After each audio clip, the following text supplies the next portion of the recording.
As dawn began to softly color the upscale neighborhood of Tampa, Katherine Brown jogged with light steps through the familiar residential streets. The cool morning air carried the faint scent of freshly cut grass and salt from the nearby bay. Each step of her run fell into a rhythm that mirrored the steady beat of her heart. In the distance, she could see her house, a vision that always filled her with a sense of pride.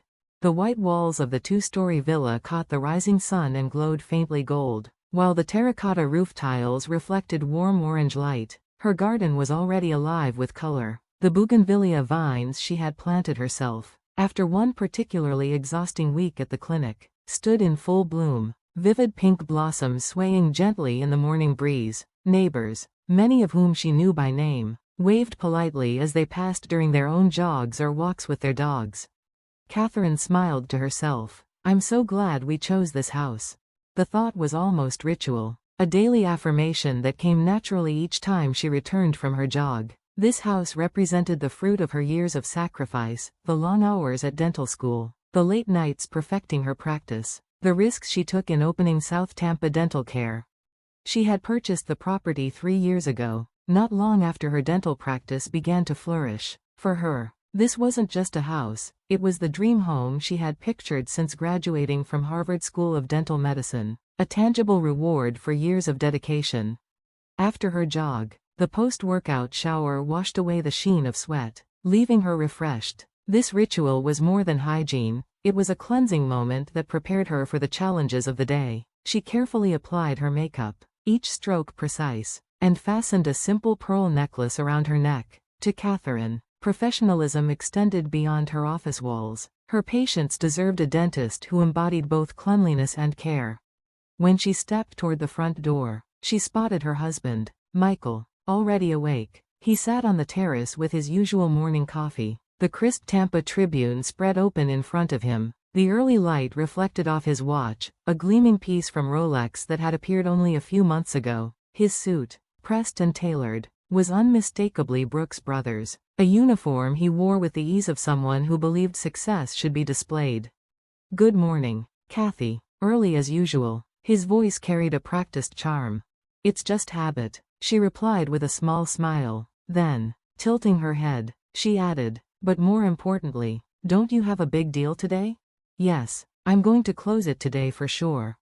Michael's confident smile came quickly, almost too quickly. Katherine noticed how his eyes darted toward the paper, away from her. That nervous flicker was subtle, but she caught it. Lately, Michael had seemed unsettled. His charm was intact, but there was a jitter beneath the surface. Maybe it was the lease on the luxury car, or the constant bills that came with his taste for watches and tailored suits. Or maybe, Katherine thought, she was just reading too much into things. Stress was common in real estate, after all. Her day unfolded in the polished space of South Tampa Dental Care. The treatment rooms gleamed with the latest technology, each instrument meticulously sterilized. Her first patients, an elderly couple, arrived for their regular checkup. Katherine's gentle explanations and steady hands had earned the trust of hundreds of patients across Tampa, and mornings like this reaffirmed her decision to open her own practice. But the rhythm of her day shifted when Jennifer arrived. Her younger sister walked in without an appointment, the scent of expensive perfume entering before she did. A Gucci dress clung to her frame, and in her hand was the latest Louis Vuitton bag, an accessory far beyond the means of a part-time beautician. Katherine's practiced smile faltered for just a moment before she ushered her sister into the exam room. "Sis, I need to talk to you about something." "Again?" Katherine sighed, closing the patient chart on her desk. These visits had become routine, and they always ended the same way, with money changing hands. Once, the sisters had spent long evenings talking about their dreams over wine. Those days felt distant now. "This time it's really important. Just $50,000. I'll pay it back right away." "Jenny, you haven't even paid back the $30,000 from last month." "We're family. You should help." Before Katherine could answer, another voice cut through the tension. Michael appeared in the doorway, his expression unusually tight. "She should help. Katherine. Jenny's right." His tone carried a hint of desperation, one Katherine wasn't accustomed to hearing from him. That evening, Katherine sat at her desk, reviewing slides for the upcoming Florida Dental Association conference. It was a prestigious 3-day event, and though it had been a while since her last business trip, she looked forward to immersing herself in the latest developments in dentistry. Packing her suitcase brought a flicker of unease, but she brushed it aside. Surely, Michael and Jenny could handle things while she was away. The clinic and the house would be fine. Still, as she zipped her luggage and set her Tesla keys on the nightstand, a whisper of doubt stirred in her mind. She chose to ignore it, telling herself it was just pre-conference nerves. On the second evening of the conference, during a lecture on cutting-edge implant treatments, Catherine's chest tightened with sudden anxiety. Her hands trembled as she clutched her phone, its screen glowing blank. No messages from Michael, no calls from Jenny, nothing. That silence was deafening. Even in the air-conditioned hall, her skin felt clammy. Words from the stage blurred into meaningless sounds. Her normally straight posture slouched as an invisible weight pressed down on her shoulders. A colleague leaned over, whispering concern, but Katherine shook her head. She couldn't explain, not yet. "I'm sorry, but I need to leave early," she told them with practiced politeness, gathering her things. Outside, the Florida night was warm, and the breeze off the bay brushed her cheeks. A taxi idled in the hotel driveway. She slid inside and gave the driver her home address on Davis Islands. The words felt strangely heavy on her tongue, as though she were reciting the address of a stranger. "That's a lovely area," the driver said cheerfully. Normally, Katherine would have engaged in small talk, but tonight the words floated past her unheard. The lights of downtown Tampa flickered across the water as they crossed the bridge, yet the view that had once filled her with pride now only magnified her dread. She checked her phone again. No messages, no calls, only the memory of Michael's hushed late-night phone conversation and Jenny's sudden agitation. Threads of suspicion began to weave together into something darker. Something's wrong. As the taxi neared her street, Catherine's heart began to race. The familiar gates of her home were shut tight. Standing before them was a security guard she didn't recognize. His crisp white polo bore a logo for Elite Guard Services, a company she had never hired. Her hands trembled as she paid the fare. The driver hesitated, concern etched across his face. "Ma'am, are you all right?"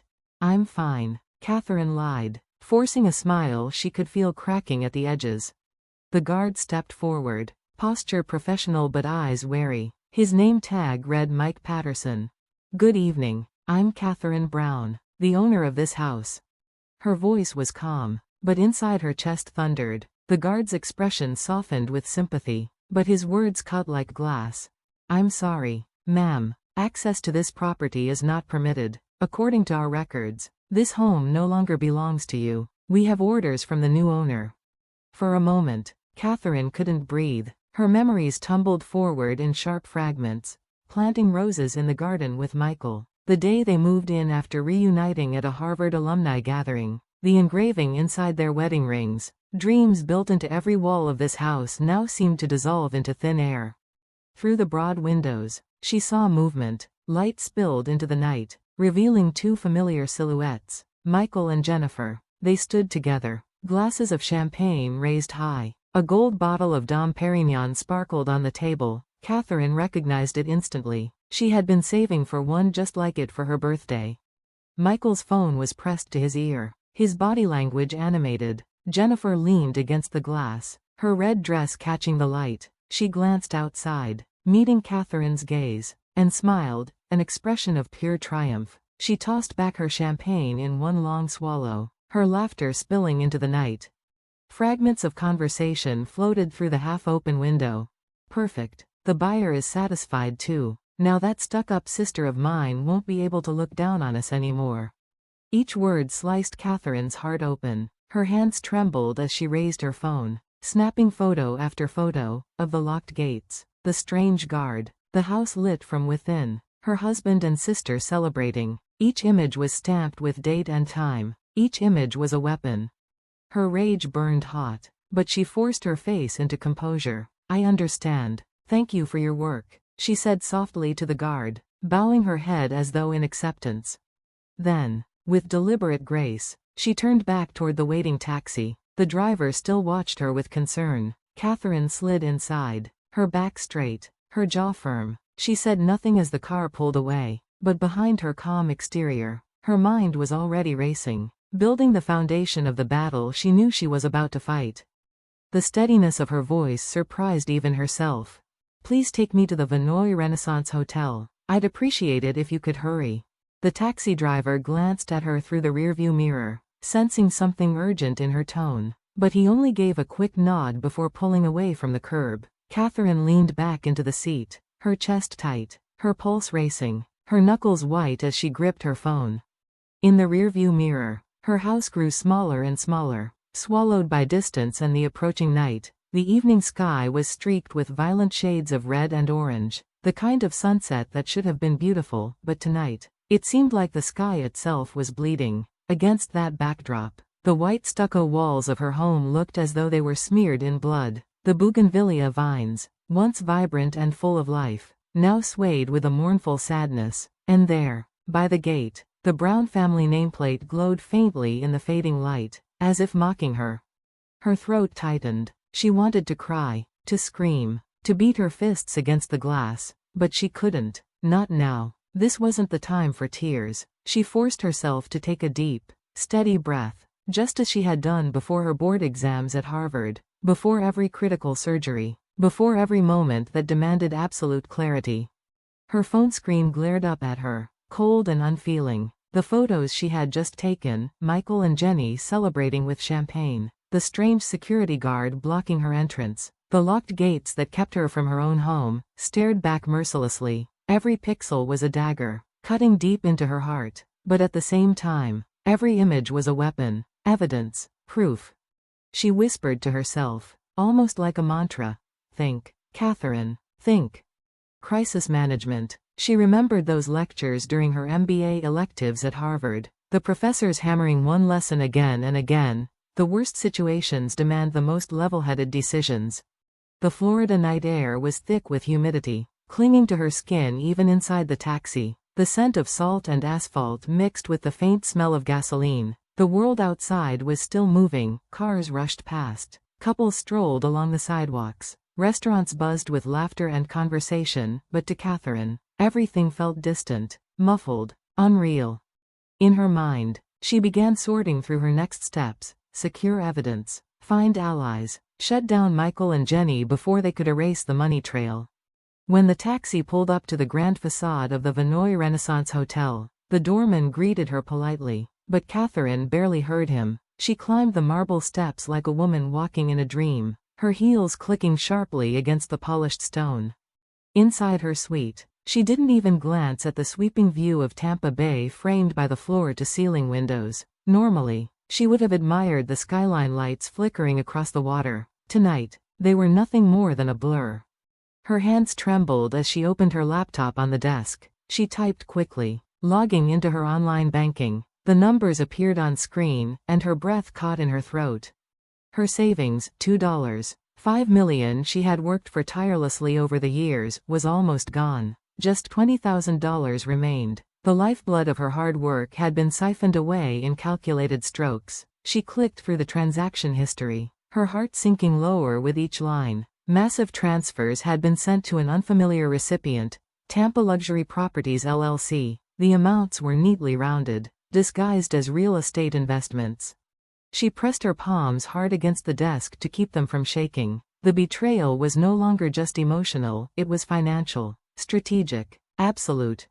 Katherine picked up her smartphone and searched for the name that surfaced from her memory, Joseph Stern. Her late mother had always trusted him, a lawyer who won't sell his soul, Martha used to say. The search result appeared, Stern Associates 24-hour emergency response. Without hesitation, she dialed.